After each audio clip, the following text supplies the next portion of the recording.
حالت جنابت یعنی ناپاکی کی حالت میں اذان دینا کیسا ہے؟ ایسی حالت میں جبکہ غسل فرض ہو۔ اللہ تعالیٰ کو عبادت سے خوش رکھو، نبی صلی اللہ علیہ وسلم کو اطاعت سے خوش رکھو اور مخلوق کو ان کی خدمت سے خوش رکھو۔ یہ اسلام کا فلسفہ ہے۔ یہ وہ باتیں ہیں جو شیخ التفسیر حضرت مولانا احمد علی رحمۃ اللہ علیہ نے قرآن پاک کے ترجمے میں لکھی ہے کہ میں نے 40 سال تک ترجمہ اور تفسیر پڑھائی ہے۔ 40 سال بعد پڑھانے کے بعد جو نچوڑ نکالا ہے یہ وہ 3 چیزیں ہیں: اللہ تعالیٰ کو عبادت سے راضی کر لو، نبی صلی اللہ علیہ وسلم کو اطاعت سے راضی کر لو اور مخلوق کو ان کی خدمت سے راضی کر لو۔ یہ ارکان اسلام کا فلسفہ ہے۔ السلام علیکم ورحمۃ اللہ وبرکاتہ۔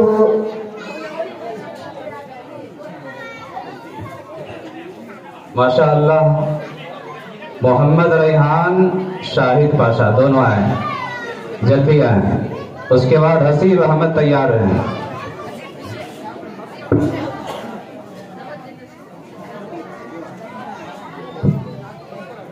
السلام علیکم ورحمۃ اللہ وبرکاتہ۔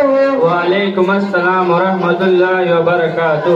بھائی صاحب، شاید آپ کسی کاروبار میں مصروف لگتے ہیں؟ بھائی صاحب، میں کاروبار میں نہیں بلکہ مدرسہ جامع العلوم جامع مسجد تیلور میں دینی تعلیم حاصل کر رہا ہوں۔ کیا واقعی؟ جی ہاں۔ اچھا، کیا میں آپ سے چند سوالات پوچھ سکتا ہوں؟ ضرور پوچھیے، ہم نے اپنے استاد سے پڑھا اور سیکھا ہے، اس کے مطابق جواب دینے کی کوشش کریں گے۔ اچھا، تو پھر بتائیے، حالت جنابت یعنی ناپاکی کی حالت میں اذان دینا کیسا ہے؟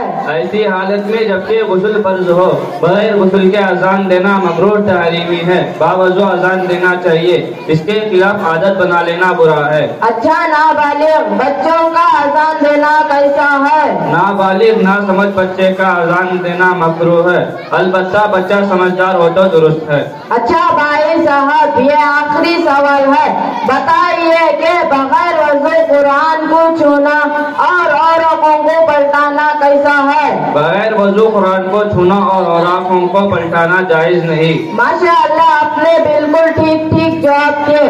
اللہ تعالیٰ ہم سب کو علم نافع عطا فرمائے۔ آمین۔ السلام علیکم ورحمۃ اللہ وبرکاتہ۔ وعلیکم السلام ورحمۃ اللہ وبرکاتہ۔